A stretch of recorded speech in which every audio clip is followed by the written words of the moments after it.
ನಮಸ್ತೆ. ಈ ವಿಡಿಯೋದಲ್ಲಿ ನಾನು ಸೈಕ್ಲಿಕ್ ಟೈಮರ್ ಅಂತಕ್ಕಂಥ ಒಂದು ಟೈಮರ್ ಬಗ್ಗೆ ನಿಮಗೆ ಹೇಳೋಕ್ಕೆ ಇಷ್ಟಪಡ್ತೀನಿ. ಈ ಟೈಮರ್ ಏನಪ್ಪ ಅಂತಂದರೆ ಮೇಯ್ನಾಗಿ ಸಿಂಗಲ್ ಫೇಸ್ ಟೈಮರ್ ಆಗಿರುತ್ತೆ. ಅಂದರೆ ಸಿಂಗಲ್ ಫೇಸು. ಇದು ಔಟ್ಪುಟ್ ಬಂದುಬಿಟ್ಟು ಮ್ಯಾಕ್ಸಿಮಮ್ಮು 230 ವ್ಯಾಟ್ಸ್ದು ವೋಲ್ಟೇಜು V230 VAC ಅಂತ ಕರೀತಾರೆ. 230 ವೋಲ್ಟ್ದು ಆಗಿರುತ್ತೆ ಇದು. ಇದನ್ನು ಸಾಮಾನ್ಯವಾಗಿ ನಾವು ಏನೇನಕ್ಕೆ ಬಳಸ್ಬೋದು ಅಂತಂತಂದರೆ, ಈಗ ಪದೇ ಪದೇ ಯಾವುದಾದ್ರೂ ಒಂದು ನೀವು ಮಿಷಿನನ್ನು ಆನ್ ಮಾಡಬೇಕು ಅಂತ ಇಟ್ಕೊಳ್ಳಿ. ಫಾರ್ ಎಕ್ಸಾಂಪಲ್ಲು ಎಕ್ಸಾಸ್ಟ್ ಫ್ಯಾನ್ ಇರುತ್ತೆ, ಅದು ತುಂಬ ಕ್ರೌಡೆಡ್ ಏರಿಯಾದಲ್ಲಿರುತ್ತೆ.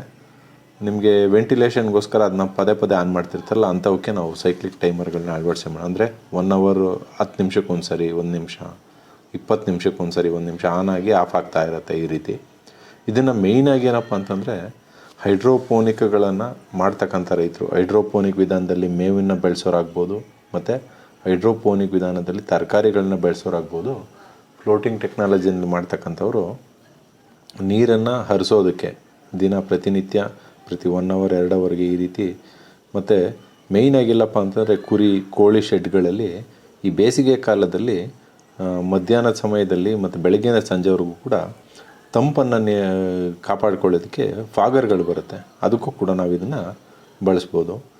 ಈ ಟೈಮರ್ನ ಏನೇನು ಇದೆ, ಏನು ಆಪ್ಷನ್ಸ್ ಇದೆ ಅನ್ನೋದನ್ನ ನಾನು ಈ ವಿಡಿಯೋದಲ್ಲಿ ನಿಮ್ಗೆ ಹೇಳೋಕ್ಕೆ ಇಷ್ಟಪಡ್ತೀನಿ.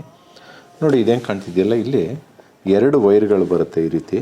ನಾವು ಇವಾಗ ಟೆಸ್ಟ್ ಮಾಡೋದಕ್ಕೆ ಅಂತ ಒಂದು ಸಣ್ಣ ವಾಟರ್ ಪಂಪ್ನ ಈ ಬಕೆಟ್ಗೆ ಹಾಕಿ ನಾವು ಚೆಕ್ ಮಾಡಿ ತೋರಿಸ್ತೀನಿ ನಿಮಗೆ. ನೋಡ್ತಾ ಇದ್ದಾರಲ್ಲ, ಇದನ್ನೇನಂತೀವಿ ನಾವು ಇನ್ಪುಟ್ ಅಂತೀವಿ. ಇದನ್ನು ನಾವೇನು ಮಾಡಬೇಕು ಅಂದರೆ, ನಾವು ಮೈನ್ ಸ್ವಿಚ್ ಎಲ್ಲಿರುತ್ತೆ ನೋಡಿ, ಇಲ್ಲಿ ವೈರ್ ಹಾಕಿ ನಾನು ಮಾಡಿದ್ದೀನಿ. ಈ ರೀತಿ ವೈರ್ ಹಾಕಿ ಈ ರೀತಿ ಸ್ವಿಚ್ ಆನ್ ಮಾಡಿದ ತಕ್ಷಣ ನಮಗೆ ಈ ಟೈಮರ್ ಆನ್ ಆಗುತ್ತೆ. ಮತ್ತು ಆಮೇಲೆ ನಿಮ್ಗೆ ತೋರಿಸ್ತೀನಿ. ಒಂದು ಇನ್ಪುಟ್ಟು, ಔಟ್ಪುಟ್ ಅಂತಕ್ಕಂಥದ್ದನ್ನ ನಾನು ಇವಾಗ ಸುಮ್ಮನೆ ನಿಮಗೆ ಎಕ್ಸಾಂಪಲ್ಗೆ ತೋರಿಸೋದಕ್ಕೋಸ್ಕರ ಈ ರೀತಿ ಸುತ್ತಿದ್ದೀನಿ. ಈ ರೀತಿ ನೀವು ಪ್ಲಗ್ಗೆಲ್ಲ ಕೊಡೋಕ್ಕೆ ಹೋಗ್ಬೇಡಿ, ಡೈರೆಕ್ಟಾಗಿ ನೀಟಾಗಿ ವೈರ್ ಟು ವೈರ್ ಕನೆಕ್ಷನ್ ಕೊಟ್ಕೊಂಡು ಇದು ಮಾಡಿ. ಇದನ್ನು ಔಟ್ಪುಟ್ ಅಂತ ಕರಿತೀವಿ ನಾವು. ಇದನ್ನು ಔಟ್ಪುಟ್ಟು, ಇದು ಇನ್ಪುಟ್ಟು. ಸೊ ನೀವು ನೋಡ್ತಾ ಇರ್ಬೋದು, ಇಲ್ಲಿ ಇಂಡಿಕೇಷನ್ಸ್ ಇದೆ. ಮತ್ತು ಮೇಯ್ನಾಗಿ ಏನಪ್ಪ ಅಂದರೆ, ಇಲ್ಲಿ ಒಂದು ಆಟೋ ಅಂತ ಇದೆ 0, ಮೇಲೆ ಹೊಡೆದ್ರೆ ಮ್ಯಾನ್ಯುವಲ್ ಅಂತ ಇದೆ. ಮ್ಯಾನ್ಯುವಲ್ ಅಂತ ಅಂದಾಗ ಇದು ಯಾವುದೇ ಕಾರಣಕ್ಕೂ ವರ್ಕ್ ಆಗೋಲ್ಲ. ನೀವು ಸ್ವಿಚ್ ಆನ್ ಮಾಡಿದ್ರೆ ಆನ್ ಆಗುತ್ತೆ, ಸ್ವಿಚ್ ಆಫ್ ಮಾಡಿದ್ರೆ ಆಫ್ ಆಗುತ್ತೆ. ಅದೇ ಆಟೋದಲ್ಲಿದ್ದರೆ ಈ ಟೈಮ್ ಪ್ರಕಾರ ಏನು ಸೆಟ್ ಆಗಿರುತ್ತೆ ಅದ್ರ ಪ್ರಕಾರ ವರ್ಕ್ ಆಗುತ್ತೆ. ಸೊ ಈಗ ಈ ಟೈಮರ್ ಏನು ಒಂದು ಫಂಕ್ಷನ್ಗಳನ್ನ ಹೊಂದಿದೆ ಅನ್ನೋದು ನಾನು ಹೇಳ್ತೀನಿ. ಇಲ್ಲಿ ನೀವು ನೋಡ್ತಿರ್ಬೋದು, ಆನ್ ಟೈಮ್ ಅಂತಕ್ಕಂಥದ್ದು ಒಂದಿದೆ, ಆಫ್ ಟೈಮ್ ಅಂತಕ್ಕಂಥದ್ದು ಒಂದಿದೆ. ಆನ್ ಟೈಮ್ ಅಂತಂದರೆ ಇದರ ಅರ್ಥ ನೀವು ಎಷ್ಟೊತ್ತು ಮೋಟ್ರನ್ನ ಓಡಿಸ್ಬೇಕು, ಅಂದರೆ ನಡಿಬೇಕು, ಮೋಟ್ರ್ ಚಾಲು ಆಗಬೇಕು ಅನ್ನೋದು. ಆಫ್ ಟೈಮ್ ಅಂತಂದರೆ ಎಷ್ಟೊತ್ತು ಅದನ್ನು ಬಂದಲ್ಲಿಡಬೇಕು, ಅಂದರೆ ಆಫಲ್ಲಿ ಇಡಬೇಕು ಅಂತಕ್ಕಂಥದ್ದು ಒಂದು. ಫಾರ್ ಎಕ್ಸಾಂಪಲ್, ನೀವು ಪ್ರತಿ 1 ಗಂಟೆಗೆ 1 ನಿಮಿಷ ಮೋಟ್ರನ್ನ ಆನ್ ಮಾಡಿ ಆಫ್ ಮಾಡ್ತಾ ಇರಬೇಕು ಅಂತ ಇಟ್ಕೊಳ್ಳಿ. ಆಗ ನೀವು 1 ನಿಮಿಷ ಆನ್ ಟೈಮ್ ಇಡಬೇಕಾಗತ್ತೆ.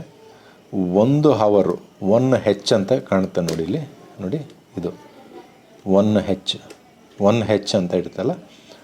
1 ನಿಮಿಷ ಆನ್ ಆಗಬೇಕು. ಅದು ಪ್ರತಿ 1 ಗಂಟೆ ಒಂದು ಸರಿ 1 ನಿಮಿಷ ಮಾತ್ರ. 1 ಗಂಟೆ ಆಫಲ್ಲಿರುತ್ತೆ, 1 ಗಂಟೆ ಆನಲ್ಲಿರುತ್ತೆ. ಈ ರೀತಿಯಾಗಿ ಇದು ಸೆಟ್ ಮಾಡಿಬಿಟ್ಟು ನೀವು ಇದನ್ನು ರೀಸೆಟ್ ಬಟನ್ನ ಒತ್ತಿದರೆ ಅದು ಸೆಟ್ ಆಗುತ್ತೆ. ಇವಾಗ ನಾವೇನು ತಿರುಗಿಸಿದ್ದೀವಿ ಅದಕ್ಕೆ ಸೆಟ್ ಆಗುತ್ತೆ. ಈ ರೀತಿ ಸೆಟ್ ಮಾಡಬೇಕು. ಇಲ್ಲ ಮತ್ತು ಇನ್ನೊಂದು ಸರಿ ನಾವು ಬೇರೆ ಟೈಮಿಗೆ ಇಡಬೇಕು ಅಂತಂದಾಗ ನೋಡಿ, ನೀವು ಫಾರ್ ಎಕ್ಸಾಂಪಲ್ ತೋರಿಸ್ಬೇಕು ಅಂತಂದರೆ ಈಗ ತೋರಿಸ್ತೀನಿ ನೋಡಿ. ಈಗ ನಾವು ಸೆಟ್ ಮಾಡಿರ್ತಕ್ಕಂಥದ್ದು 1 ನಿಮಿಷ ಆನಲ್ಲಿರುತ್ತೆ, 1 ನಿಮಿಷ ಆಫಲ್ಲಿರುತ್ತೆ. ಅಂದರೆ 1 ನಿಮಿಷ ಆನು, 1 ನಿಮಿಷ ಆಫಲ್ಲಿರುತ್ತೆ, 1 ನಿಮಿಷ ಆನು, 1 ನಿಮಿಷ ಆಫ್ ಆಗಿರುತ್ತೆ. ಇದನ್ನ ಸೆಟ್ ಮಾಡಿದ್ವಲ್ಲ, ಇದನ್ನು ಮತ್ತೆ ರೀಸೆಟ್ ಅಂತ ಹೊಡೆದಾಗ ಪ್ರೆಸ್ ಆಗುತ್ತೆ. ಸೊ ಈ ರೀಸೆಟ್ ಬಟನ್ ಯಾವಾಗ ನಾವು ಹೊಡಿಬೇಕು ಅಂತಂದರೆ, ಇದಕ್ಕೆ ಪವರ್ ಸಪ್ಲೈ ಇದ್ದಾಗ ಮಾತ್ರ ನಾವು ಹೊಡಿಬೇಕು. ನೋಡಿ, ನಿಮ್ಗೆ ತೋರಿಸ್ತೀನಿ. ಈಗ ಬರ್ತೀನಿ, ಪವರ್ ಬಂದಿದೆ ಆಯಿತಾ.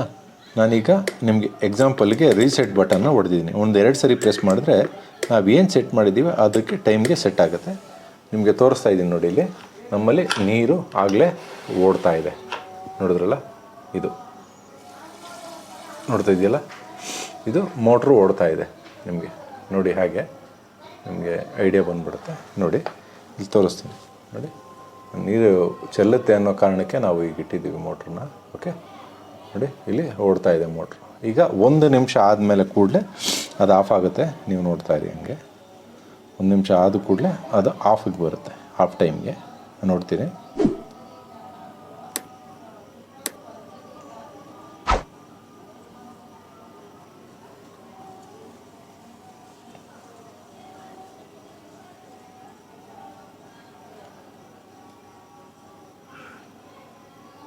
ನೋಡ್ತಾ ಇರಿ ಹಾಗೆ 1 ನಿಮಿಷ ಆದ ಕೂಡಲೇ ಅದು ಆಫ್ ಆಗುತ್ತೆ. ನಾವು ಆನ್ ಮಾಡಿದ್ದೆ 1 ನಿಮಿಷಕ್ಕೆ ಆಫ್ ಆಗುತ್ತೆ.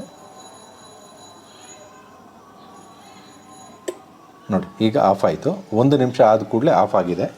ನೀವು ನೋಡ್ತಾ ಇದ್ರಲ್ಲ, ನೀವು ಇನ್ನೊಂದು ಸರಿ ಇದು ಆಫ್ ಟೈಮು ಹೇಗಿರುತ್ತೆ ಅದನ್ನು ಚೆಕ್ ಮಾಡಬೇಕು ಅನ್ನೋದಾದರೆ ತೊಂದರೆ ಇಲ್ಲ. ನೋಡ್ತಾ ಇರಿ ಹಾಗೆ. ಈಗ ಆಫಲ್ಲಿದೆ ನೋಡಿ, ಇಲ್ಲಿ ಆಫ್ ಬಟನ್ ಇದೆಯಲ್ಲ, ಆಫಲ್ಲಿದೆ.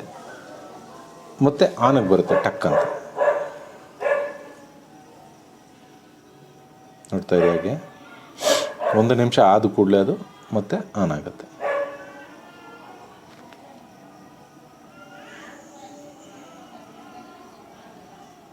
ಆ್ಯಕ್ಚುಲಿ ಅದು ಆನ್ ಬಟನ್ ಇಲ್ಲ, ಅದು ಗ್ರೀನ್ ಕಲರಲ್ಲಿ ಇದೆ ಅಷ್ಟೇ. ಲೈಟ್ ಆನ್ ಆದ ಕೂಡಲೇ ಬ್ರೈಟ್ ಆಗುತ್ತೆ ನೋಡಿ. ಈಗ ಆಫಲ್ಲಿದೆ ಅದು. ಹಾಗೆ ನೋಡ್ತಾ ಇರಿ ನೀವು.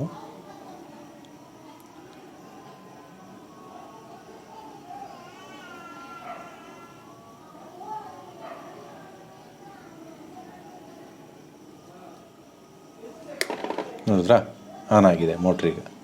ಸೊ 1 ನಿಮಿಷ ಕರೆಕ್ಟಾಗಿ ಆನ್ ಆಗ್ತಾ ಇರುತ್ತೆ, ಆಫ್ ಆಗ್ತಾ ಇರುತ್ತೆ. ನಾವು 1 ನಿಮಿಷ ಆನು ಮತ್ತು 1 ನಿಮಿಷ ಆಫಲ್ಲಿ ಇಟ್ಟಿದ್ದೀವಿ. ನೋಡಿದ್ರಲ್ಲ, ಮೋಟ್ರು ಓಡ್ತಾ ಇದೆ. ಸೊ ಈ ರೀತಿಯಾಗಿ ಇದು ವರ್ಕ್ ಆಗುತ್ತೆ ಅಂತ ಹೇಳ್ತೀನಿ.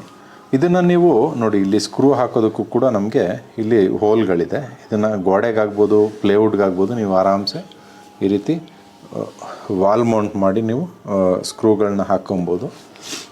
ತುಂಬ ಬೆನಿಫಿಟ್ ಆದಂಥ ಒಂದು ಟೈಮರ್ ಇದು. ಪರ್ಟಿಕ್ಯುಲರಾಗಿ ಹೈಡ್ರೋಪೋನಿಕ್ ಮೇವನ್ನು ಬೆಳೆಯೋರಿಗೆ, ಕುರಿ ಮತ್ತು ಕೋಳಿ ಶೆಡ್ಗಳಲ್ಲಿ ತಾಪಮಾನ ಅಂದರೆ ಫಾಗರು ಇದನ್ನು ಮೇಂಟೈನ್ ಮಾಡೋರಿಗೆ ತುಂಬ ಯೂಸ್ಫುಲ್ ಆಗೋವಂಥ ಟೈಮರ್ ಇದು. ಬಳಸ್ಬೋದು ನೋಡಿ. ಜಸ್ಟ್ ಏನಿಲ್ಲ, ನಿಮ್ಗೆ ಯಾವ ಟೈಮಿಗೆ ಬೇಕೋ ಆ ಟೈಮನ್ನು ತಿರುಗಿಸಿ 1 ಸರಿ ಅಥವಾ 2 ಸರಿ ಡಬಲ್ ಟ್ಯಾಪ್ ಹೊಡೆದಾಗ ಅದು ಆ ಟೈಮ್ಗೆ ಸೆಟ್ ಆಗುತ್ತೆ ಅಷ್ಟೇ, ಏನಿಲ್ಲ. ಬಟ್ ಇದನ್ನು ಪವರ್ ಆನ್ ಮಾಡಿನೇ ನೀವು ಸೆಟ್ ಮಾಡಬೇಕಾಗತ್ತೆ. ಇದರ ಲಿಂಕನ್ನು ನಾನು ಡಿಸ್ಕ್ರಿಪ್ಷನಲ್ಲಿ ಹಾಕಿರ್ತೀನಿ. ನಿಮಗೆ ಯಾರು ಬೇಕಾದರೂ ಅವ್ರು ಹೋಗಿ ನೀವು ಆನ್ಲೈನಲ್ಲಿ ಪರ್ಚೇಸ್ ಮಾಡ್ಬೋದು ಅಂತ ಹೇಳ್ತೀನಿ. ತುಂಬ ಯೂಸ್ಫುಲ್ ಆಗಿರ್ತಕ್ಕಂಥ ಒಂದು ಟೈಮರ್ ಇದು. ನಾವು ಪದೇ ಪದೇ ನೀರು ಹಾಕೋ ಕೆಲಸಗಳು ಏನಾದರೂ ಇದ್ದಾಗ ಅದನ್ನು ಮಾಡ್ಬೋದು. ಇದರಲ್ಲಿ ಇನ್ನೊಂದು ಏನಂತಂದರೆ, ಮೇಯ್ನಾಗಿ ಮ್ಯಾಕ್ಸಿಮಮ್ ನಾವು 3 ಅವರ್ಗೆ ಒಂದು ಸರಿ, 3 ಅವರ್ಗೆ ಒಂದೊಂದು ಸರಿ ಏನಾದರೂ ನೀರು ಹಾಕೋ ಮತ್ತು ಮಿಷಿನನ್ನು ಓಡಿಸೋ ಅಂಥ ಒಂದು, ಅಂದರೆ ಇಲ್ಲ ಎಕ್ಸಾಸ್ಟ್ ಫ್ಯಾನ್ಗಳನ್ನ ಓಡಿಸೋದು ಇದ್ದರೆ ಮ್ಯಾಕ್ಸಿಮಮ್ 3 ಅವರ್ವರೆಗೂ ಮಾತ್ರ ಆಪ್ರೇಟ್ ಮಾಡ್ಬೋದು. ಇದನ್ನ ಇನ್ನೂ ಜಾಸ್ತಿ ಆಪ್ರೇಟ್ ಮಾಡಬೇಕು ಅಂದರೆ, ಈಗ 12 ಅವರ್ಗೆ ಒಂದು ಸರಿ, 24 ಗಂಟೆಗೆ ಒಂದು ಸರಿ ಮಾಡಬೇಕಂದ್ರೆ ಇದರಲ್ಲಿ ಆಗಲ್ಲ. ಅದಕ್ಕೆ ಬೇರೆ ಟೈಮರ್ಗಳಿದೆ. ಇನ್ನೊಂದು ವಿಡಿಯೋದಲ್ಲಿ ಅದ್ರ ಬಗ್ಗೆ ಹೇಳ್ತೀನಿ ಅಂತ ಹೇಳ್ತೀನಿ. ನಮಸ್ಕಾರ. ಇದರ ಒಂದು ಲಿಂಕನ್ನು ನಾನು ಡಿಸ್ಕ್ರಿಪ್ಷನಲ್ಲಿ ಹಾಕಿರ್ತೀನಿ. ಅದ್ರ ಮುಖಾಂತರ ನೀವು ಬೈ ಮಾಡ್ಬೋದು ಅಂತ ಹೇಳ್ತೀನಿ. Thank you.